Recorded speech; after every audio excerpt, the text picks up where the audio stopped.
Hello guys, কেমন আছেন সবাই? আশা করি সবাই খুব ভালো আছেন। নতুন একটি ভিডিওতে আপনাদের স্বাগতম। আজকে কথা বলবো ডুগডুগ নামের একটি মুভি দেখেছি, সেই মুভিটা নিয়ে। এটি ওটিটি প্ল্যাটফর্মে এসেছে, তোমরা চাইলে দেখতে পারো ভাই, এসে পড়েছে।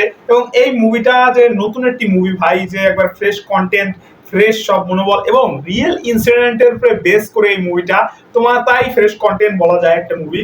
এবং এই জায়গায় কোনো বড় কাস্ট নেই, বড় ডিরেক্টর, বড় প্রডিউসার, ওরকম কিচ্ছু নেই ভাই। চাইলে তোমরা দেখতে পারো, নাও দেখতে পারো, সেটা তোমাদের বিষয়। তো শুধুমাত্র মুভিটার কাহিনী কেমন সেই হিসাবে বেস করে হয়তো তোমরা দেখতে পারো, সেই জন্য সেই হিসাবে এই কাহিনীটা আমি বলবো তোমাদের। এবং মুভিটা দেখে আমার কাছে মোটামুটি ফিল লাইক টু দে ভাই ভালো লেগেছে মোটামুটি, সেই জন্য তোমাদের কাছে আজকে রিভিউ করতে চলে এসেছি। তো গাইস, মুভিটি কেমন হয়েছে, ডুগডুগ মুভিটি, সেটা নিয়ে আজকে বলবো।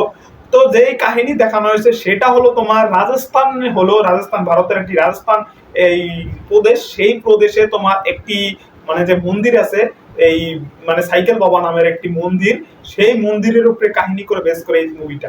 এখন ওই মন্দিরটা কেন বানানো হয়েছে, কি জন্য বানানো হয়েছে সেটা বলবো। কাহিনী হলো মূল একটা লোকের উপরে, যে লোক তোমার রাস্তা দিয়ে চলছিল, তারপর একটা অ্যাক্সিডেন্ট হয়েছে বাইক নিয়ে সে। তারপর তোমার ওই জায়গায় পুলিশ, যে তোমার যে মৃত্যুবরণ করেছে, সে তোমার ওই জায়গায় লোকটা মারা গেছে, সেজন্য তার বাইকটা নিয়ে যায় পুলিশ স্টেশন। এবং পুলিশ স্টেশন থেকে হঠাৎ কোইন্সিডেন্স ভাবে তোমার যেই জায়গায় অ্যাক্সিডেন্ট হয়েছে সেই জায়গায় শুধু বারবার চলে যাচ্ছে ভাই। একবার দুইবার না, 4-5 বার 6 বার এরকম শুধুমাত্র চলে যাচ্ছে। তোমার শিকল দিয়ে বাঁধলেও, তারপর যেটা দিয়ে সেটা দিয়ে তালা মারলেও তারপরও থাকছে না ভাই। সেটা কিন্তু মুভিতে দেখানো হয় ভাই। এবং সেটা চলে যাচ্ছে বাইকটা তোমার, এটা একটা অদ্ভুত অদ্ভুত অলৌকিক বলতে পারো, সেরকম একটা দৃশ্য দেখানো হয়েছে এই সব মুভিতে আর কি।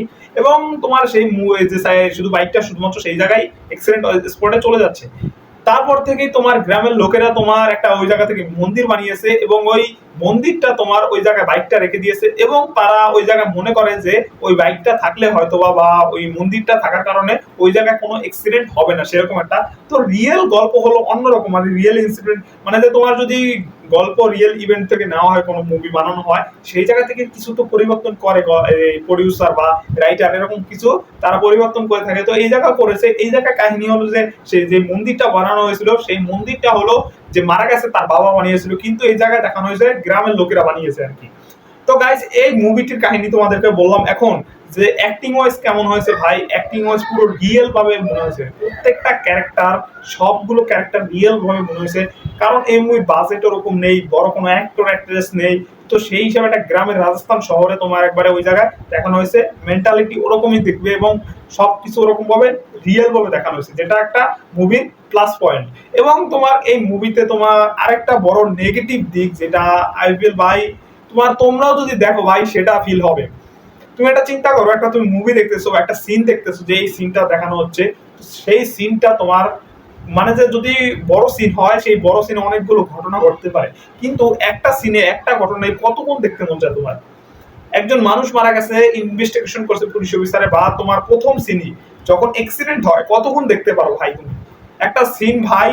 একটা চলা থেকে শুরু করে, মানে বাইক থেকে যখন চলা শুরু করছে, অ্যাক্সিডেন্ট হওয়ার পর পর্যন্ত শুধুমাত্র সিনটা দেখাতেই চলেছে, 1-2 মিনিট 3 মিনিট দেখাইতেই চলেছে ভাই। আমার মনে হয় আমি নিজেও ভাই এটা কাটতাম ভাই, আমি দর্শক দেখে বলবো যে ভাই কাটবো, এটা কাটবো।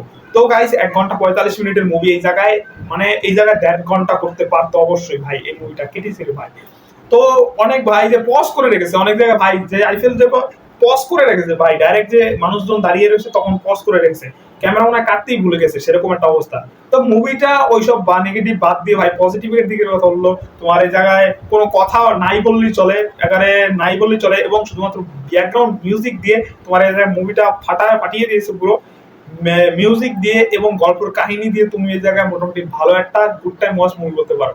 এটা কিন্তু সবাই দেখে ওরকম ভালো যে ভালো লাগবে না আর কি, যে ভাই যারা এইসব মুভি পছন্দ করে ভাই, ডিসেন্ট মুভি এবং হালকা কাহিনীর উপরে টুইস্ট এন্ড টার্নস যে হালকা দেখানো হয় সেইটা। এবং এই মুভিতে যে মূল যে কাহিনীটা বোঝানোর চেষ্টা করেছে আমার মতে, যে ডিরেক্টর একটা ভালো আর কি চেষ্টা করছে ভালো দিক দেখানোর, যে তোমার এই জায়গায় হিন্দু প্রথা, মানে যে হিন্দুরা যে মন্দির বানিয়ে, হিন্দু লোকেরা মন্দির বানিয়ে তারা ব্যবসা বাণিজ্য করে, সেটার ব্যবসা চালায় বাবাদের নাম দিয়ে, সেরকম একটা সেই দিকটা দেখানো হয়েছে। আবার কোনো ধর্মকে ছোট বড় করেও দেখানো হয়নি, সেইটা একটা ভালো দিক করেছে ডিরেক্টর। না হলে এই মুভিটা নিয়ে অনেকটা তোমার বিতর্ক সৃষ্টি হতো, সেরকম একটা বিষয়। তোমার ডিরেক্টর চেয়েছে যে সঠিকভাবে দেখানো, যে খারাপ খারাপ দেখানো এবং ভালোকে ভালো দেখানো, সেরকম একটা ধর্মকে আঘাত না করে।